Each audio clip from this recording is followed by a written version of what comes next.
এক গরিব রাখাল ছিল যে সবসময় আল্লাহর সন্তুষ্টি লাভের আশায় দান সৎকা করত। কিন্তু আল্লাহ তাকে এক কঠিন পরীক্ষায় ফেললেন। চলুন দেখি কিভাবে আল্লাহ তাকে পরীক্ষা করলেন এবং তার ধৈর্যের পুরস্কার কি ছিল। প্রাচীনকালে নিনভেহে শহরের এক ছোট্ট গ্রামে সাজির নামের এক রাখাল বাস করত। সাজির খুব দয়ালু মনের মানুষ ছিল, কিন্তু সে ছিল গরিব। সে একটি ছোট কুঁড়ে ঘরে বাস করত এবং ধৈর্য ও শুক্রিয়ার সাথে তার জীবন কাটাত। তার জীবনের সবচেয়ে বড় অবলম্বন ছিল তার কিছু ছাগল। সেই সময় সাজিরের মা মারা গিয়েছিলেন। বাড়িতে ছিল তার স্ত্রী সারা, যে ছিল এক ধৈর্যশীল ও কৃতজ্ঞ নারী, এবং তাদের একটি ছোট্ট বাচ্চা যে তখনও হাঁটতে শেখেনি। এরপর সাজিরের একমাত্র অবলম্বন ছিল তার বৃদ্ধ বাবা, যিনি বার্ধক্য ও রোগে ভারাক্রান্ত ছিলেন। বৃদ্ধ বাবা তার যৌবনেও একজন রাখাল ছিলেন। তিনি তার পুরো জীবন ছাগলের পালের সাথে বন, উপত্যকা এবং চারণভূমিতে কাটিয়েছিলেন। তার চেহারায় রোদের তাপের দাগ ছিল এবং হাতে ছিল কঠোর পরিশ্রমের রেখা। কিন্তু তার হৃদয়ে ছিল ঈমান এবং তার মুখে সবসময় থাকত আল্লাহর জিকির। একদিন সাজিরের বাবার অসুস্থতা খুব বেড়ে গেল। সাজির তার পাশে বসেছিল এবং তার স্ত্রী সারা তাদের কাছাকাছি বসে তাদের ছোট বাচ্চার যত্ন নিচ্ছিল। কুঁড়েঘরের ভেতরে এক মৃদু বাতাস প্রবেশ করছিল এবং চারিদিকে এক গভীর নীরবতা বিরাজ করছিল। সাজিরের বাবা দুর্বল কণ্ঠে বললেন, হে আমার ছেলে সাজির, আমার জীবনের প্রদীপ প্রায় নিভে আসছে।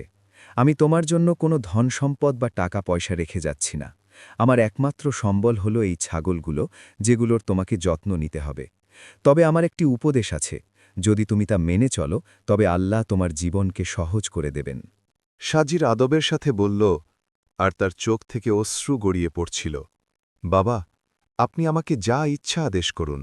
আপনার প্রতিটি উপদেশ আমার জীবনের সম্বল হয়ে থাকবে। বৃদ্ধ বাবা কাঁপা কাঁপা কণ্ঠে বললেন, হে আমার ছেলে, আমি আমার পুরো জীবন রাখাল হিসেবে কাটিয়েছি এবং অনেক কিছু দেখেছি ও শিখেছি। আমার মনে সর্বদা একটি সত্য গেঁথে আছে, আর তা হল, যে ব্যক্তি আল্লাহর রাস্তায় ব্যয় করে এবং দান সাদকা করে, আল্লাহ তার সম্পদে বরকত দেন এবং তাকে সব ধরনের বিপদ আপদ থেকে রক্ষা করেন। হে সাজির, যদি তুমি চাও তোমার জীবন শান্তিতে কাটুক, কোনো বড় বিপদ তোমার উপর না আসুক এবং তোমার সম্পদ সর্বদা বৃদ্ধি পাক, তবে তুমি দান সাদকা দেওয়া চালিয়ে যেও, হে আমার ছেলে, আর কখনও আল্লাহর রাস্তায় ব্যয় করা ছেড়ে দিও না। কথা বলার পর তার বাবা একটি দীর্ঘশ্বাস নিলেন। তার ঠোঁটে উচ্চারিত হল কালিমায়ে তাওহিদ, এবং তিনি সাজিরের হাতটি নিজের দুই হাতের মাঝে শক্ত করে ধরলেন। তারপর চিরদিনের জন্য চোখ বন্ধ করলেন। সাজিরের মনে হল যেন তার হৃদয়ের উপর একটি পাহাড় ধসে পড়েছে। তার অজান্তেই চোখ থেকে অঝরে অশ্রু ঝরতে শুরু করল এবং বুক শোকে ভরে গেল। সে কাঁপা কাঁপা পায়ে এগিয়ে গিয়ে বাবার পায়ের কাছে লুটিয়ে পড়ল। তার মনে স্মৃতির বন্যা বয়ে গেল এবং বাবার স্নেহমাখা কথা ও উপদেশগুলো তার কানে প্রতিধ্বনিত হতে লাগল। এই দৃশ্য দেখে তার স্ত্রী সারাও নিজের চোখের পানি ধরে রাখতে পারল না। সে নীরবে কাঁদতে শুরু করল। সেদিন সাজির গভীর শোক ও পরম শ্রদ্ধার সাথে তার বাবাকে দাফন করল। কবরের পাশে দাঁড়ানোর পর তার চোখ আবার পানিতে ভরে গেল। সে নিজের হৃদয়ে হাত রেখে আকাশের দিকে তাকাল এবং নিচু কণ্ঠে বলল, বাবা, আপনার উপদেশ আমার জীবনের প্রদীপ হয়ে থাকবে।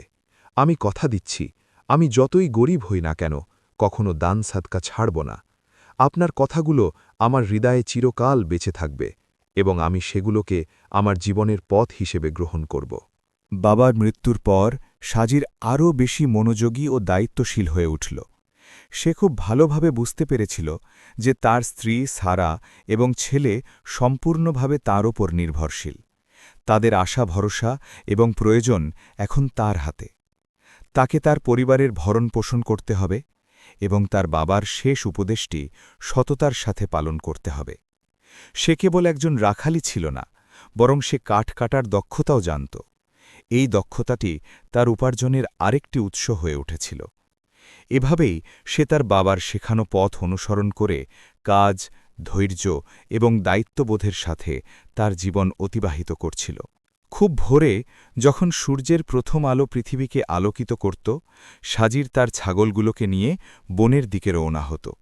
সে ছাগলগুলোকে সবুজ ঘাসে ভরা একটি সমতলে ছেড়ে দিত, যাতে তারা শান্তিতে চড়তে পারে। তারপর সে তার কুড়াল তুলে নিত এবং শুকনো গাছের গুঁড়ি ও ডালপালা কাটতে শুরু করত। সারা দিন সে তার ছাগলগুলোর ওপর নজর রাখত এবং একই সাথে কাঠ কাটত, যতক্ষণ না ধীরে ধীরে একটি বড় বোঝা জমা হতো। যখন বিকেল গড়িয়ে সন্ধ্যা নামতে শুরু করত এবং আকাশের রং সোনালি হয়ে উঠত, তখন সে কাঠগুলোকে রশি দিয়ে শক্ত করে বাঁধত এবং মাথার ওপর তুলে নিত। এরপর সে একটি বিশেষ শব্দ করত। সেই শব্দ শোনা মাত্রই তার ছাগলগুলো সাথে সাথে একত্রিত হয়ে যেত। ছাগলগুলো খুব চালাক ছিল। সাজিরের কণ্ঠ শোনা মাত্রই তারা সোজা তার কাছে চলে আসত। সাজির তার মাথায় কাঠের বোঝা নিয়ে বাজারের দিকে হাঁটত। তার পা ক্লান্ত হলেও হৃদয়ে তখনও আশা বেঁচে থাকত। বাজারে কাঠ বিক্রি করে সে কয়েকটি মুদ্রা পেত। সে ওই মুদ্রাগুলো খুব সাবধানে খরচ করত, কারণ সে জানত যে এগুলো দিয়েই তার ঘরের প্রয়োজন মিটবে। সেই মুদ্রার কিছু অংশ দিয়ে সে আটা ও খাবার কিনত এবং বাকি অংশ থেকে তার বাবার উপদেশ অনুযায়ী সর্বদা একটি অংশ দান সাদকার জন্য আলাদা করে রাখত। প্রায়ই এমন হতো যে বাজার থেকে বাড়ি ফেরার পথে সে কোনো গরিব, এতিম শিশু বা ক্ষুধার্ত মুসাফিরকে দেখতে পেত। সাথে সাথে তার মন নরম হয়ে যেত এবং সে পকেট থেকে কিছু মুদ্রা বের করে তাদের হাতে দিত। কখনো কখনো সে রুটি বা কোনো খাবার কিনে অভাবীকে দিত।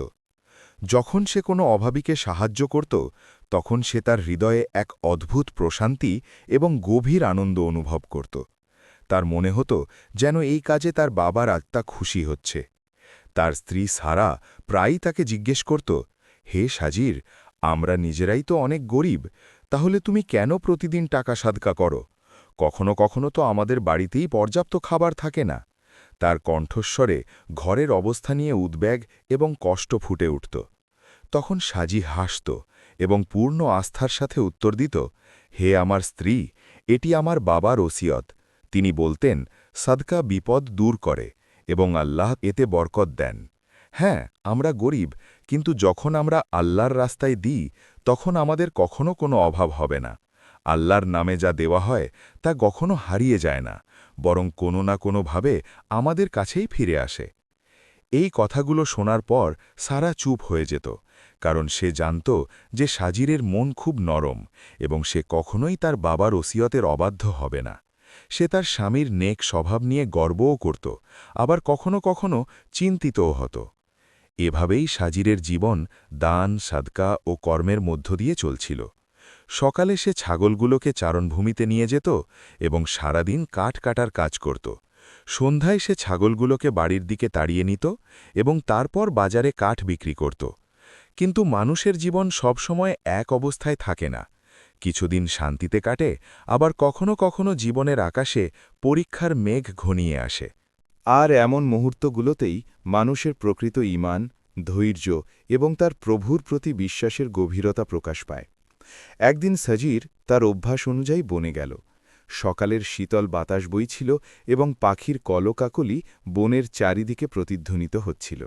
সে ছাগলগুলোকে চারণভূমিতে শান্তিতে সবুজ ঘাস খাওয়ার জন্য ছেড়ে দিল এবং নিজের কুড়াল নিয়ে কাঠ কাটায় ব্যস্ত হয়ে পড়ল।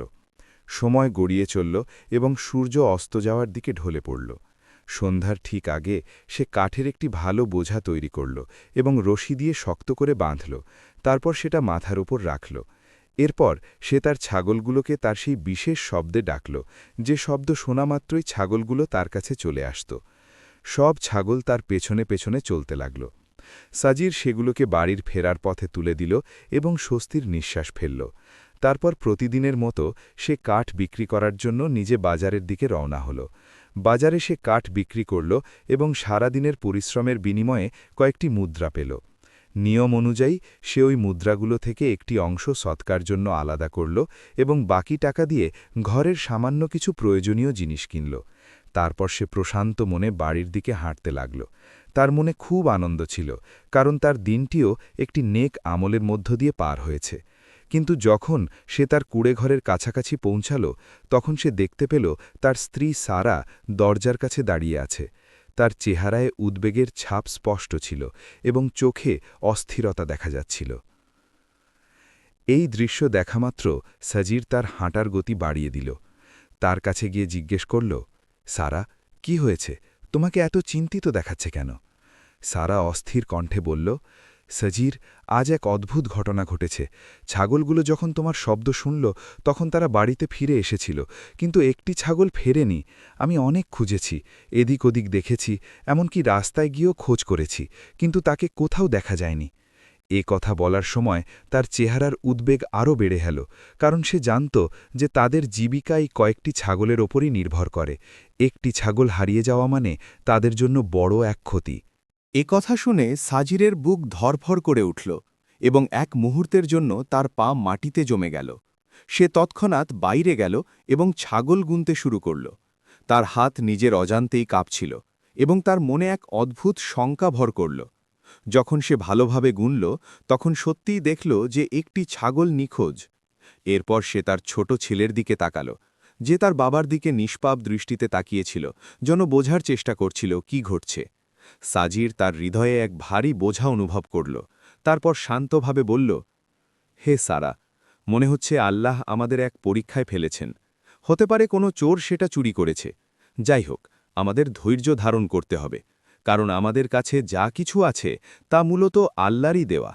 যদি একটি ছাগল হারিয়ে যায় তবে সেটাও তারই সম্পত্তি ছিল। আল্লাহ যা চান তাই হবে। সারা মাথা নিচু করল, কিন্তু তার চোখে উদ্বেগ তখনও স্পষ্ট ছিল। ঘরের দারিদ্র্য এবং পরিস্থিতির কঠোরতা তার হৃদয়কে ভারী করে তুলছিল। অন্যদিকে সাজির তার মনকে শান্ত করার চেষ্টা করল, এই ভেবে যে এটি কেবল সময়ের একটি পরীক্ষা এবং প্রতিটি পরীক্ষার পরই মুক্তি আসে। সে তার বাবার সেই উপদেশের কথা স্মরণ করল, যা তার হৃদয়ে সর্বদা জীবন্ত ছিল, সদকা বিপদ দূর করে। এই চিন্তায় সে মনে মনে আল্লাহর শুকরিয়া আদায় করতে লাগল, এই ভেবে যে যদি একটি ছাগল হারিয়ে গিয়ে থাকে তবে হয়তো আল্লাহ তাকে আরও বড় কোনো বিপদ থেকে রক্ষা করেছেন।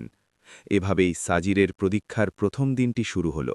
তার কোনো ধারণাই ছিল না যে এই পরীক্ষা এরপর আরও বাড়বে এবং তার ধৈর্য ও ঈমান আরও বেশি পরীক্ষিত হবে। সময়ের চাকা ঘুরতে লাগল, কিন্তু সাজিরের জীবনের শান্তি ধীরে ধীরে কষ্টে পরিণত হতে শুরু করল। যেদিন একটি ছাগল হারিয়ে গিয়েছিল, সাজির ধৈর্য ধারণ করেছিল এবং ভেবেছিল যে এটি হয়তো একটি ছোট পরীক্ষা যা শীঘ্রই শেষ হয়ে যাবে। কিন্তু দিন পেরোতে লাগল এবং তার ছাগলগুলো একটার পর একটা নিখোঁজ হতে লাগল। শুরুতে সে ভেবেছিল যে ছাগলগুলো হয়তো বনে পথ হারিয়ে ফেলছে, কিন্তু আসল সত্য ছিল অন্যরকম। আসলে এক চোর মাঝে মাঝেই তার পাল থেকে চুরি করছিল। সাজির তার সরলতা এবং ব্যস্ততার কারণে তা বুঝতে পারেনি। যখন সাজির ধীরে ধীরে এই সত্যটি উপলব্ধি করতে পারল, তখন তার হৃদয়ের ভার আরও বেড়ে গেল। সে আগে থেকেই চিন্তিত ছিল, কিন্তু এখন সে নিজেকে অসহায় বোধ করতে লাগল, কারণ সে একই সাথে ছাগলের দেখাশোনা করা এবং কাঠ কাটার কাজ করতে পারত না। ছাগল কমে যাওয়ার প্রভাব সরাসরি তার জীবনে পড়তে শুরু করল। আগে যখন তার অনেক ছাগল ছিল তখন সে সেগুলো থেকে ভালো পরিমাণের দুধ পেত। সে তার পরিবারের জন্য কিছু দুধ রাখত এবং বাকিটা গরিবদের মাঝে ভাগ করে দিত। প্রতিবার সে যখন এমন করত তখন তার বাবার উপদেশের কথা মনে পড়ত, যে সদকা বরকত নিয়ে আসে। এজন্যেই তার চরম দারিদ্র্য সত্ত্বেও সে কখনও এই নেক আমলটি ছাড়েনি এবং সন্তুষ্ট চিত্তে অভাবীদের মাঝে দুধ বিতরণ করত। কিন্তু এখন পরিস্থিতি বদলাতে শুরু করল। ছাগলের সংখ্যা যত কমতে লাগল, দুধের উৎপাদনও তত কমতে লাগল। আগে সে স্বাচ্ছন্দ্যে অন্যদের যা দিত, এখন তা দিয়ে তার নিজের পরিবারের প্রয়োজন মেটানোর মতো কিছু অবশিষ্ট থাকত না। এমন একদিন এলো যখন সে একটি খালি পাত্র হাতে বসেছিল। তার স্ত্রী সারা অশ্রুসিক্ত চোখে পাত্রটির দিকে তাকাল এবং মৃদু কণ্ঠে বলল, হে সাজির, আজ আমাদের ছেলে দুধ চেয়েছিল, কিন্তু আমি পাত্রে এক ফোঁটা দুধও পাইনি। আমরা অন্যদেরও পান করাতে চেয়েছিলাম, কিন্তু এখন আমরা আমাদের বাচ্চাকেও কিছু দিতে পারছি না। এ কথা বলতে গিয়ে তার গলা বুঝে এলো এবং পুরো বাড়িতে এক নীরব বিষাদ ছড়িয়ে পড়ল। এই কথাগুলো সাজিরের বুকে তলোয়ারের মতো বিঁধল। মনে হলো তার ভেতরের কিছু একটা ভেঙে চুরমার হয়ে গেছে। এক মুহূর্তের জন্য তার মনে হলো তার বুকের উপর যেন এক বিশাল বোঝা চেপে বসেছে। তার ছেলের নিষ্পাপ আকাঙ্ক্ষা এবং খালি পাত্রের দৃশ্য তার হৃদয়কে ক্ষতবিক্ষত করে দিচ্ছিল। এখন তার সমস্যা আরও বেড়ে গেল। যদি সে কাঠ বিক্রি করতে না যায় তবে বাড়ির খাবার কোথা থেকে আসবে? আর যদি সে বন থেকে ছাগলগুলোকে সরাসরি বাড়িতে না পাঠায় তবে চোর আবার চুরি করতে আসবে। মনে হচ্ছিল যেন সে দুটি কঠিন রাস্তার মাঝে আটকা পড়ে গেছে। একদিকে সেই কাঠের বোঝা, যা ছাড়া তার ঘরের চুলা জ্বলবে না, আর অন্যদিকে ছাগল, যা দিন দিন কমে যাচ্ছে। সে যত ভাবছিল, তার হৃদয়ের উদ্বেগ তত বাড়ছিল। সাজিরের কাছে কোনো সুস্পষ্ট সমাধান ছিল না। বাড়িতে দারিদ্র্য বাড়তে শুরু করল এবং পরিস্থিতি আগের চেয়ে আরও কঠিন হয়ে উঠল। সারার জামাকাপড় অনেক পুরনো হয়ে গিয়েছিল এবং অনেক জায়গায় ছিঁড়ে গিয়েছিল। এতগুলো তালি লাগানোর কারণে সেগুলো আরও জরাজীর্ণ দেখাচ্ছিল। এত কিছুর পরও সাজির ধৈর্য ছাড়েনি। সে প্রায়ই রাতে জেগে উঠত এবং নীরবে আল্লাহর কাছে দোয়া করত। তার চোখে থাকত জল এবং ঠোঁটে থাকত আশা। সে বলত, হে আল্লাহ, এ সব কিছুই তোমার পক্ষ থেকে একটি পরীক্ষা, কিন্তু তুমি আমাকে আবারও সেই সচ্ছলতা দান করো যাতে আমি অন্যদের দিতে পারি। আমাকে অবিচল রাখো এবং আমাকে ধৈর্য দান করো। সাজিরের চোখ থেকে অঝরে অশ্রু ঝরত, তবুও সে আশা হারায়নি। তার হৃদয়ে আশার একটি আলো জ্বলছিল যে আল্লাহ অবশ্যই তার জন্য কোনো না কোনো পথ খুলে দেবেন। একদিন সে তার স্ত্রী সারাকে বলল, সারা, আমি একটা সিদ্ধান্ত নিয়েছি। আমি আজ ছাগলগুলোকে বনে নিয়ে যাব না। সেখানে সেগুলো একটার পর একটা চুরি হয়ে যাচ্ছে। আমি একাই বনে যাব। আমি কাঠ কাটব এবং ছাগলগুলোর জন্য ঘাস নিয়ে আসব। এতে করে ছাগলগুলো বাড়িতে থাকবে এবং নিরাপদ থাকবে। তার কণ্ঠে ক্লান্তি এবং দৃঢ় সংকল্প উভয়ই ছিল। সে জানত যে এই সিদ্ধান্ত তার জন্য মোটেও সহজ হবে না, কিন্তু সে অন্য কোনো উপায়ও দেখতে পাচ্ছিল না। এখন তার কষ্ট আগের চেয়ে দ্বিগুণ হয়ে গেল। খুব ভোরে সে তার কুড়াল নিয়ে বনে যেত। সে শুকনো ডালপালা এবং গাছের গুঁড়ি কেটে একটি কাঠের বোঝা তৈরি করত। তারপর সেই বোঝা মাথায় করে বাজারে যেত। সেখানে সে কাঠ বিক্রি করত এবং যে সামান্য কিছু মুদ্রা পেত তা থেকে প্রথমে একটি অংশ বের করে কোনো গরিব বা অভাবীকে সৎকা করত। এরপর বাকি টাকা দিয়ে সে বাড়ির প্রয়োজনীয় জিনিস কিনত। কিন্তু তার কাজ এখানেই শেষ হতো না। বাজার থেকে ফেরার সময় সে সোজা বাড়িতে যেত না, বরং আবার বনে ফিরে যেত। সেখানে সে ছাগলের জন্য ঘাস কাটত এবং তা কাঁধে করে সন্ধ্যার দিকে বাড়ি পৌঁছাত।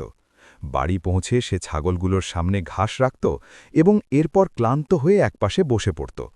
সত্যি সত্যিই তার কষ্ট এখন দ্বিগুণ হয়ে গিয়েছিল। শারীরিক ক্লান্তি তার চেহারায় স্পষ্টভাবে ফুটে উঠতে শুরু করেছিল। তার হাতে কড়া পড়ে গিয়েছিল এবং কাঁধগুলো ব্যথায় ভরে থাকত। এত কিছুর পরও তার হৃদয়ে ঈমানের আলো অটুট ছিল। সে জানত যে যারা কাজ করে এবং ধৈর্য ধারণ করে, আল্লাহ তাদের কখনো ছেড়ে দেন না। রাতে সাজিদ যখন তার কুঁড়ে ঘরের এক কোণে পাটির ওপর বসত, তখন রাতের নিস্তব্ধতায় তার মনে অনেক চিন্তার উদয় হতো। তার সামনে অনেক প্রশ্ন আসত। আমার সদকা কি একদিন ফল আনবে? এই কষ্টগুলো কি কখনো শেষ হবে? আল্লাহ কি আমার চেষ্টা ও ধৈর্য দেখছেন? কিন্তু তার হৃদয়ের গভীর থেকে একটি শান্ত স্বর ভেসে আসত, যা বলত, নিশ্চয়ই আল্লাহ ধৈর্যশীলদের সাথে আছেন। এই চিন্তার সাথে সাথেই সে চোখ বন্ধ করত। এভাবেই রাতের নিস্তব্ধতায় যখন পুরো বাড়ি ঘুমিয়ে থাকত, সাজির চুপচাপ উঠত, অজু করত এবং তার রবের সামনে সিজদায় লুটিয়ে পড়ত। যখন তার কপাল মাটি স্পর্শ করত, তখন তার হৃদয়ের সমস্ত বোঝা কান্নার সাথে গড়িয়ে পড়ত। সে অত্যন্ত বিনয়ের সাথে দোয়া করত, হে আমার রব, আমি তোমার পরীক্ষায় সন্তুষ্ট। তুমি যা দিয়েছ তা তোমারই, আর যা নিয়েছ তাও তোমার। হে আল্লাহ, আমার জন্য রিজিকের দরজাগুলো খুলে দাও, যাতে আমি তোমার রাস্তায় আরও বেশি খরচ করতে পারি। দোয়ার সময় সাজিরের চোখ দিয়ে অঝরে পানি পড়ত। সে দীর্ঘ সময় সিজদায় পড়ে থাকত এবং তার রবের সাথে কথা বলত। তার স্ত্রী সারা মাঝে মাঝে এসব অবাক হয়ে দেখত। সে ভাবত, এত চরম ক্লান্তি, অভাব এবং পরীক্ষার পরও তার স্বামীর হৃদয় আল্লাহর আরও নিকটবর্তী হচ্ছে।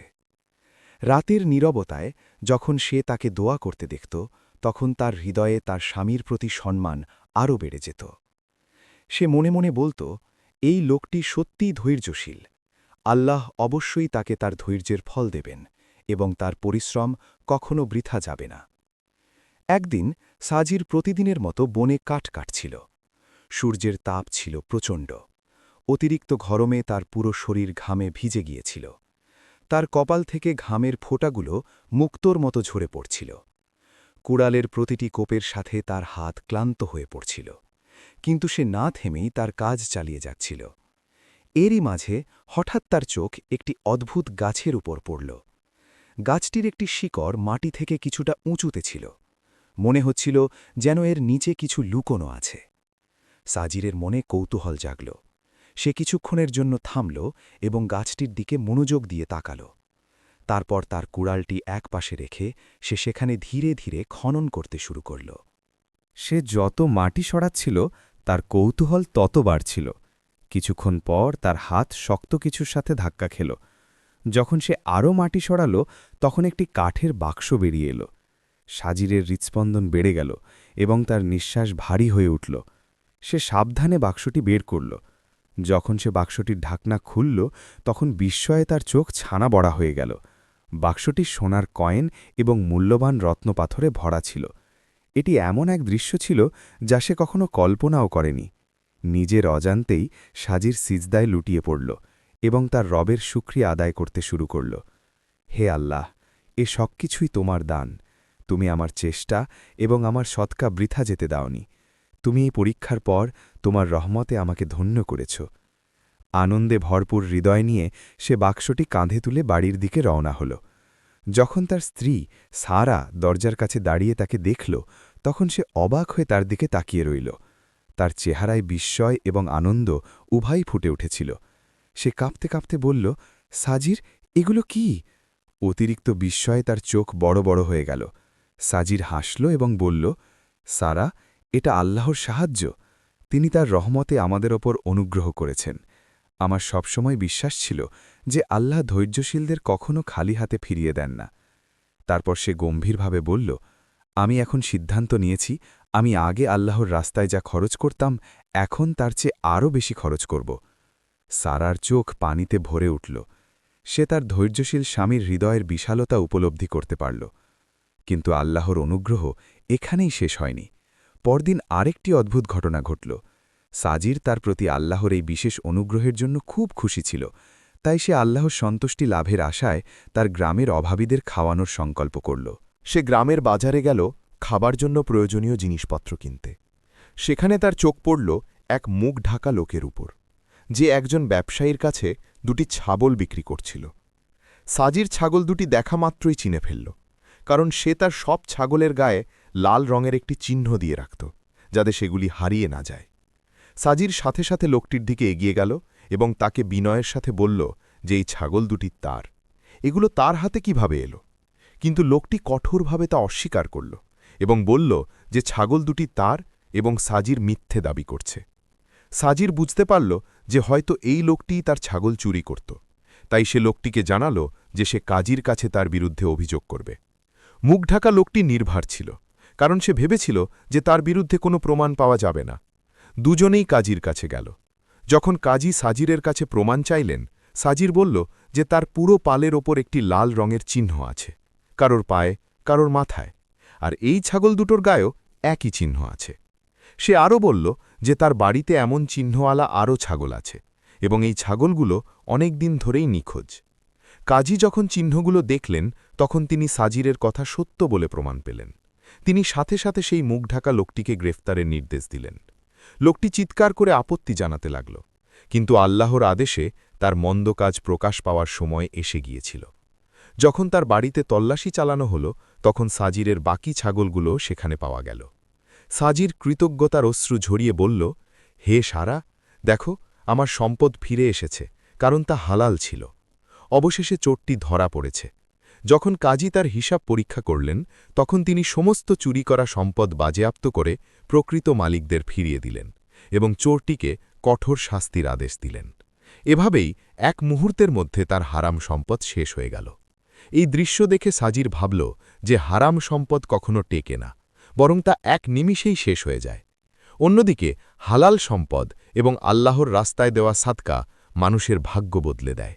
এখন সাজিরের ছাগলের পাল তার কাছে ফিরে এসেছিল এবং গুপ্তধনের বাক্সটি তার দারিদ্র্যকে প্রাচুর্যে পরিণত করেছিল। যে বাড়িটি আগে অভাব আর চিন্তায় ভরা ছিল তা এখন প্রশান্তি ও শান্তিতে ভরে উঠল। তার কুড়ে ঘরে আনন্দের এক নতুন আলো ছড়িয়ে পড়ল। তার স্ত্রী সারা এবং ছেলে এসব দেখছিল।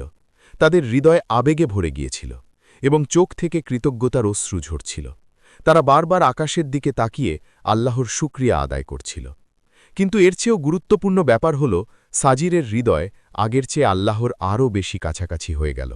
সে অত্যন্ত বিনয়ের সাথে বলত, এ সব কিছুই আমার সাদকার বরকত। আল্লাহ আমার সামান্য নেক আমলটুকুও কবুল করেছেন। এখন আমি আগের চেয়ে আল্লাহর রাস্তায় আরও বেশি খরচ করব এবং তার এই দান আমি কখনোই ভুলব না।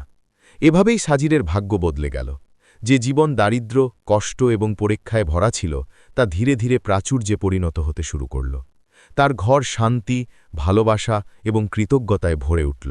গ্রামবাসীরা সাজিরের অবস্থা দেখে অবাক হতো এবং তার বদান্যতা ও ইমানের প্রশংসা করত। তারা একে অপরকে বলত, সত্যিই সৎকার প্রকৃত বরকত ভাগ্য বদলে দেয়। যে ব্যক্তি আল্লাহর রাস্তায় দান করে, আল্লাহ তাকে বহু গুণ বাড়িয়ে ফিরিয়ে দেন। মানুষের জীবনে কখনো কখনো এমন সময় আসে যখন একের পর এক বিপদ আসতে থাকে। সম্পদ হারিয়ে যেতে পারে, মানুষ ধোঁকা দিতে পারে এবং মনে হতে পারে যে বছরের পর বছর করা পরিশ্রমের ফল বুঝি নষ্ট হয়ে গেল। এমন মুহূর্তে মানুষের হৃদয় ভাঙতে শুরু করে এবং আশা দুর্বল হয়ে যায়। কিন্তু এই মুহূর্তগুলোতেই ধৈর্য, ঈমান এবং আল্লাহর উপর বিশ্বাসের প্রকৃত পরীক্ষা দেখা যায়। এই গল্পের শিক্ষা হল, যে মানুষ হারাম এবং জুলুম থেকে দূরে থাকে, হালাল উপার্জন করে, তার নিয়তকে পবিত্র রাখে এবং হৃদয়ে ধৈর্য ও কৃতজ্ঞতা বাঁচিয়ে রাখে, আল্লাহ তার জন্য এমন সব পথ খুলে দেন যা তার মস্তিষ্ক কল্পনাও করতে পারে না।